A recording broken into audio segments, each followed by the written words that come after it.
Ammon Bundy, wanting to talk to you a little bit about what's happening in Nevada, a little bit about AB408, which was killed on the assembly floor 2 days ago. Wanted to ask a question and then try to emphasize a certain point about that question. Do Nevada legislatures support the federal takeover of Nevada's water rights, or are they just ignorant to the fact that the waters are being stolen from the Nevada people? 2 days ago in a late assembly floor session, Assemblyman Jim Wheeler stood in testimony against AB408. AB408 would have made it illegal for the federal government to own water rights in Nevada. Jim Wheeler testified that AB408 was messing with Nevada water laws and that the water was too sacred in Nevada to be doing this.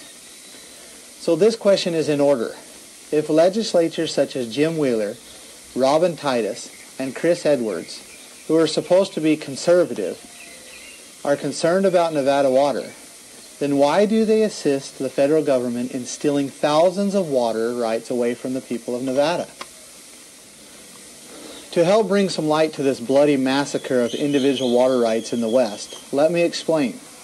The Nevada Division of Water Resources maintains a water registry where all the deeds to Nevada water rights are listed. You can view the actual deed online, see who originally established them, and see who owns them now. Most water rights are created by our pioneer forefathers who established these rights by being the first to beneficially use the water. In 1880, the state of Nevada created the Water Rights Registry and made it possible for our pioneers to file their rights with the state. Nevada's laws, and most other states for that matter, specify that in order to retain water rights, you have to prove that you are putting the water to beneficial use, that you're using it.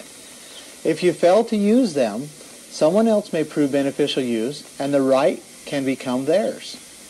This good law keeps an individual or a corporation from hoarding water and not allowing people to benefit from it. So this is where our federal government in sheep's clothing comes in.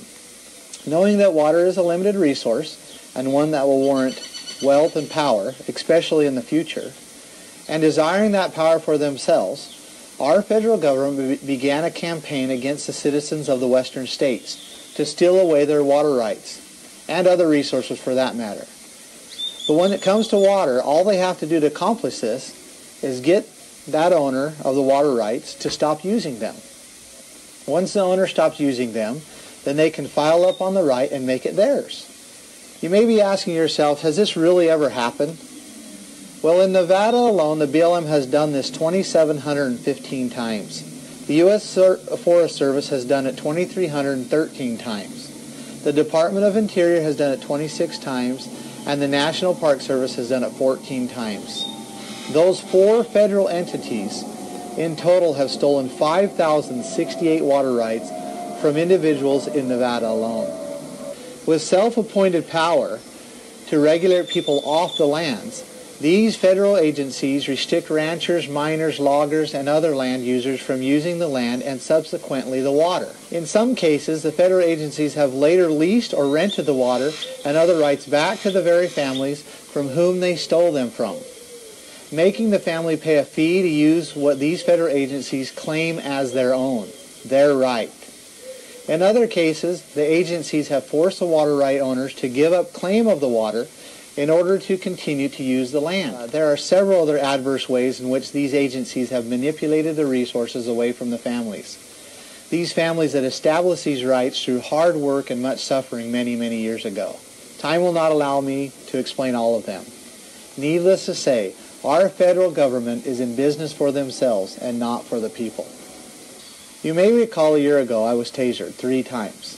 Around 34 over-aggressive federal agents in 13 armed vehicles were escorting a BLM dump truck pulling a backhoe. They had just come off the mountain range on the Bundy Ranch. These federal agents were trying to keep the protesters from seeing what was inside the dump truck. Coming from behind, I sacrificed my ATV by driving in front of the dump truck. After the initial crunch, I calmly stepped off and inquired about what they were doing in our mountains with that backhoe. My answer came in the form of an attack dog and a 50,000 volt double barbed shock of my life. 3 times in a row. Since the answer did not give me much clarification, I crawled upon the dump truck to see for myself. What I saw was even more shocking to me than the taser. I saw pipes, concrete, and cut-up water tanks that had been ripped out of the mountain. These were part of a water infrastructure that my family and other ranchers had established in those lands over 100 years ago. As you may have put together, the feds are after my father's water rights. He owns 11 of them. They are deeded to him and filed in the state registry. If the feds could remove the cattle, which they tried, killing around 60 head, then destroy any way to use the waters, this would make it impossible for my dad to claim beneficial use.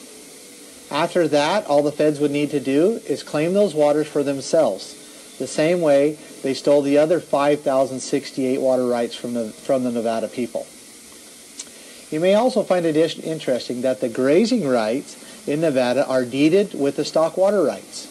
So destroying my father's water was killing 2 birds with 1 stone in the eyes of our so-called federal government. Now we have come full circle. AB408 was drafted to restore the resource rights back to the people and prevent these grievous actions from happening again. So why would Jim Wheeler, Robin Titus, and our very own Representative Chris Edwards, District 19, fight against this? I hope it is out of ignorance. I hope it is simply because they are disconnected with what is really happening in the state of Nevada and in the West. I hope they just simply do not realize how the people of this state are suffering. After being up in Carson City, our state capital, for much longer than I wanted, and after experiencing what I did, I am left to wonder. I would like to personally thank the over 14,300 acting supporters of this bill, and for all those who came up by bus or in their own vehicles to come to the hearing and support. I also want to thank the hundreds of thousands of people that have been keeping an eye on my family. We are extremely grateful, and we know and appreciate your sacrifice. Thank you.